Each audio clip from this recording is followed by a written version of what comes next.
Alright, today we're going to fire up the smoker. We're going to make some pork shoulder. We're going to make some pork ribs. And I'm going to try to keep the video itself in totality kind of short, but I'll show how I inject it, show how we season it, show how we start the fire, maintain the temperature, and we'll show the final results. Now before I start my fire, I take this Tony Chachere's injectable Creole butter. It comes with the plunger. And I left my food in the package, depending on what kind of meat it is. For like briskets and pork shoulders and stuff like this, I leave it in the package and I inject all the way around the sides, on the top and the bottom. And I leave the package on when I do this so it doesn't create a big mess everywhere and it holds all the liquid in there nice and tight. I've also got a rack of ribs here. I'm not going to inject these ribs, but since I've already injected the pork shoulder, what I'm going to do with that and the ribs is I'm going to go out and start the fire, get it nice and hot. And while the fire is getting ready to go, that's going to give me a solid 30-45 minutes to come in here, cut everything open, season everything, and get it ready to go. These are the ingredients that I'm going to be using today. For our veggies, we're going to break out a big cookie sheet, cut up some yellow squash, cut up these bell peppers, and we got some asparagus. We're going to oil up and season, cook that in the oven for about 25 minutes, and have some pretty darn good veggies to go with it. Let's go get the fire rolling so we can start our next step in the process. I like to get some instant light charcoal to start my fire, put it down in the base in the firebox, throw my fire logs on top of it, and it's going to get it nice and hot and make sure everything cooks and gets a really good start for our pit.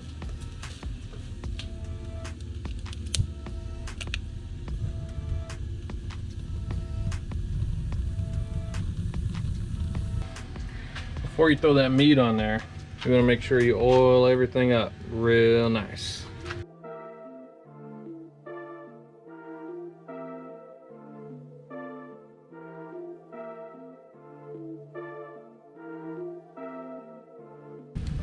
Looks like that fire's going nice and hot. We're going to wait till it gets down to about 280, 300, then we'll throw the food on. I bought this Old Country BBQ pit from Academy. I think it was around 900 bucks. I really love the 3-layer system it has in here. It's got some hangers that pull out too where you can hang sausage off of it. It's got a bowl down here, a big steel bowl for you to put water in, keep everything moisturized while you're cooking. The burn box is real nice and well made. The slide comes out real easy to clean everything up. I like all the room for the oxygen to come in and to control your fire. Dampeners up here are real good to help control your temp. I installed these 3 temp gauges. It doesn't come with any, but I also bought these at Academy. I've been using this thing for a few months now. When we first moved up here to Oklahoma, I got rid of the ones from the old house because they were cheap and basically they were starter kits for me to learn how to start smoking. And we were like, what the hell, we're not going to bring it, we'll just buy a new one when we get here. And we got this masterpiece, so let's run through the rest of our process and see how it turns out.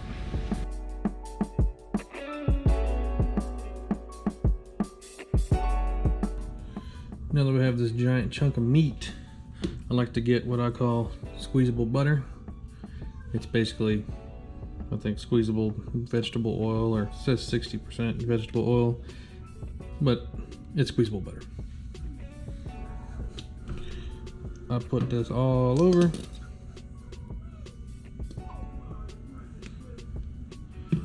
We're going to put this on the front and the back.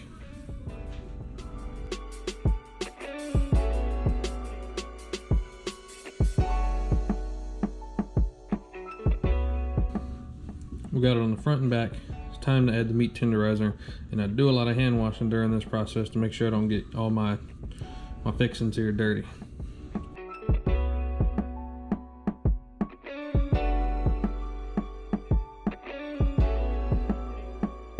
Let's add a little bit of spray too to help keep the seasonings on there, and then we'll rub them in. Now let's add our onion powder.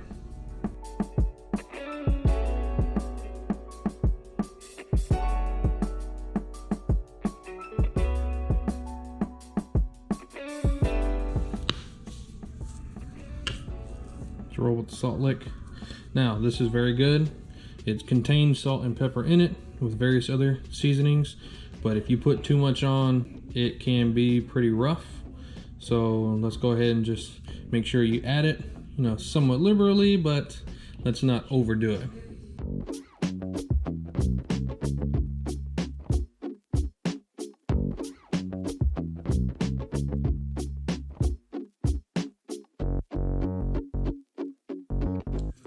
Next, we're gonna do one of my favorites, the sweet mesquite seasoning.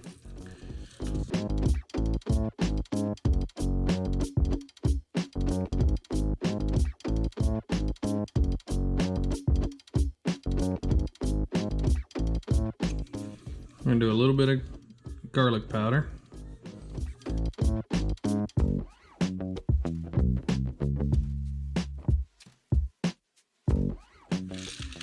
All right. Here we go, Himalayan pink salt. Let me add some spray first.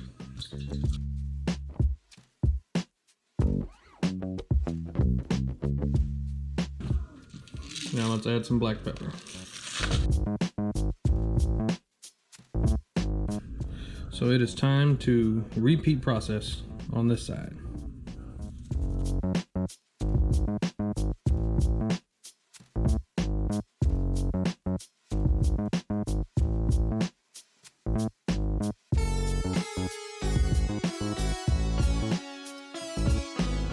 Now we're going to go ahead and put that to the side and get started on the ribs.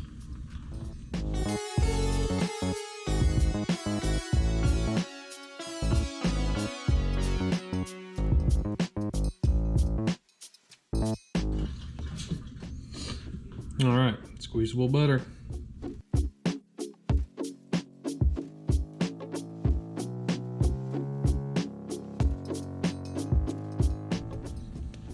Meat tenderizer.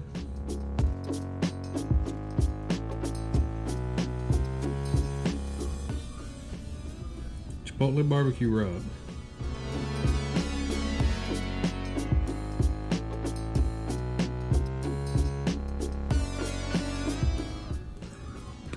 A little bit of sweetness with the bourbon and brown sugar.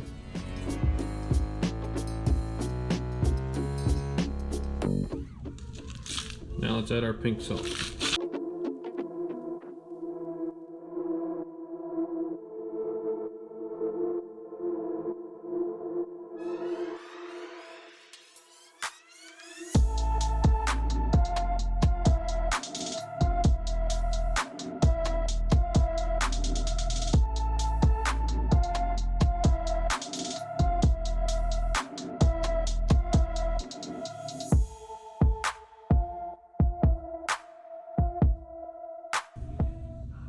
Now let's go check on the fire.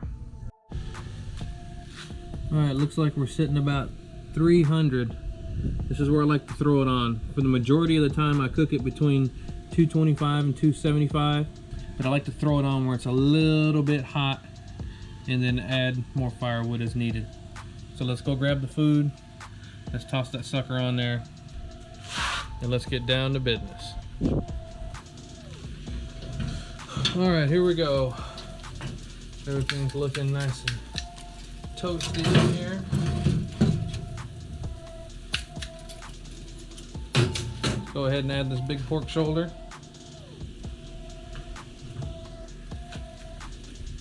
There we go. I use these tongs to do that. Now we're gonna toss some ribs in there. Oh yeah.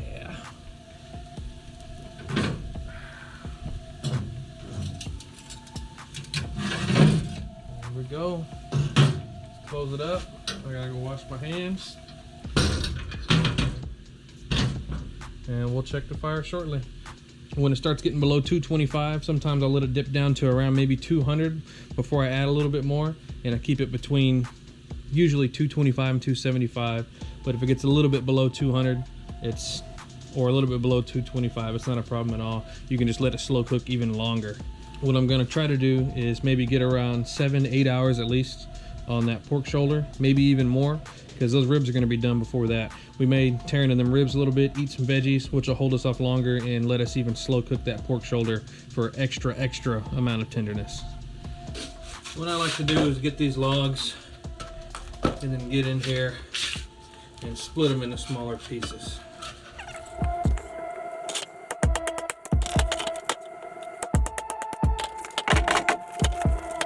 Alright, we're sitting around 225 on the bottom two, and the top one's getting a little closer to 200. I'm going to add a little piece to it. Well, we still got a good chunk in here, but it's not that much fire on it. So let's throw this in there, see if we can get it to catch. So it's been about an hour and a half. While I'm building up this fire, I'm gonna moisten the meat down a little bit, check it, see how it's doing. When those ribs, when they start getting too hot and they start to blacken a little bit or get a little bit of char on them, what I'm gonna do is wrap them, add some moisture to it, maybe some pineapples and a little bit of barbecue sauce, and then we'll throw it back in there and let that finish. But with that big chunk of pork shoulder, I can tell you it's still way too early to wrap that. That's what the ribs are looking like. So let's use the spray butter, moisten it down. Get it real good.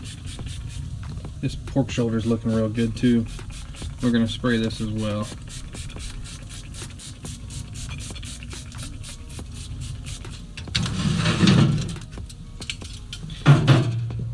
Close it back up and get our fire rolling. Alright, now that we got that sprayed down, kicking our fire back up, I'm going to come out in a few minutes, make sure it's not jumping up over 300. And we're probably going to let this sit for maybe close to another hour. I might come out a little bit sooner and check the ribs, but that pork's going to be on there for a long time, that pork shoulder. I think it's about time to wrap up them ribs. It's been about 2 hours. So I'm going to take it now and put the top side down on here after I spray it. So I'm going to use that sprayable butter. Get it nice and moist.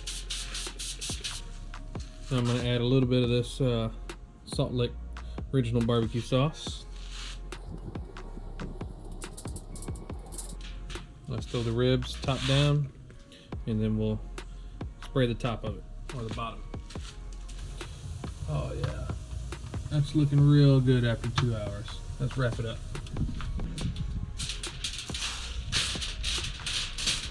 There we go. So let's go ahead and spray the bottom side. And let's add a little bit of barbecue sauce in a line down here.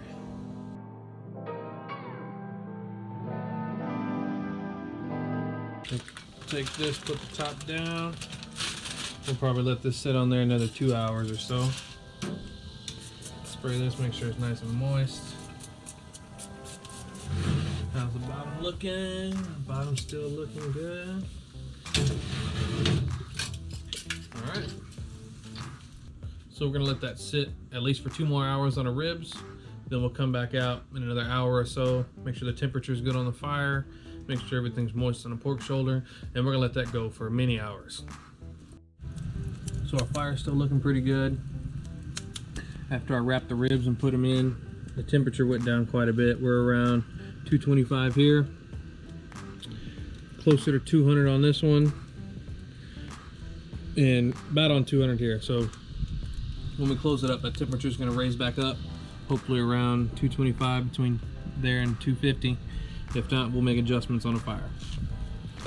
The main thing to do for fire control is when you got this open here, if you're getting too hot on the fire, you can start to close this down a little bit.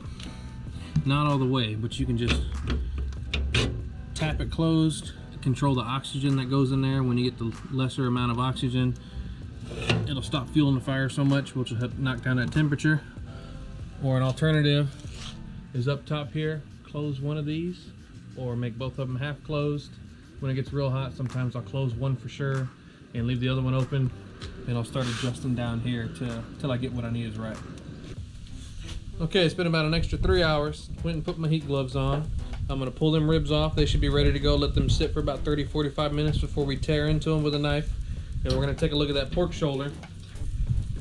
Spray some more of that butter on it, and it may be getting pretty close to time to wrap it. I'm gonna move this ribs out of the way. I think I'm gonna wrap this up here in a few minutes, and we'll throw it back on and let it sit for another 3 or 4 hours.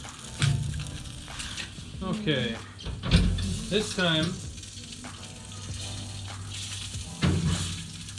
I'm gonna use these gloves. I don't want to get them all wet, so I'm gonna put them inside plastic bags. That way I can grab this big chunk of pork shoulder and throw it here in the foil. Oh yeah, it's looking real good. Oh, it's already starting to fall apart. I don't know how much longer I need to cook this, but I'm gonna leave it on definitely for a little while longer. So we want to get our pork to around 160 degrees internal. So we're gonna go ahead and just do a quick test while it's sitting here. It's already started just falling off in my hands. So we're sitting at 152 internal right now. So we're gonna let it sit for a little while longer. Get that meat to just fall right apart.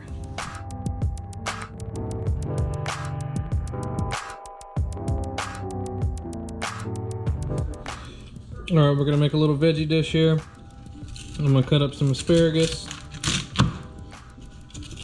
We're gonna cut up some red bell peppers. And we're gonna cut up this yellow squash. Season it, oil it up in this bowl, throw it on this pan here, and we're gonna cook that for 20 minutes at 400 degrees and get us some pretty damn good veggies. So let's go ahead and get started.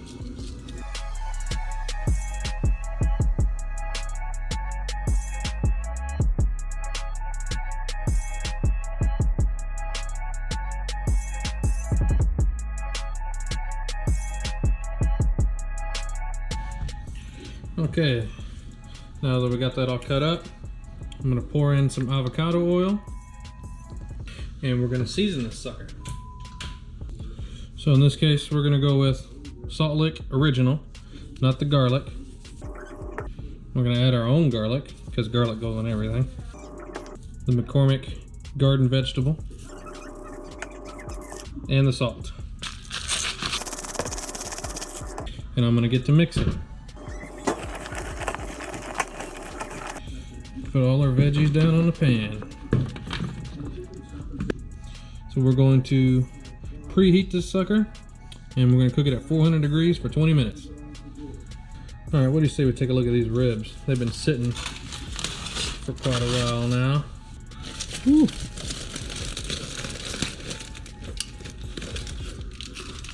Oh man. See if I can grab the bone and move. Oh, nope. You can't move it by the bones. Look at that. It just comes right out of there. Holy cow. All right, man. Chipotle barbecue. See if we can cut in between these bones here. There you have it, folks. There's the ribs. Now we just gotta wait for the pork shoulder and we are good to go. All right, it's officially been 7 hours. Let's go ahead and check the temp. See what we're getting.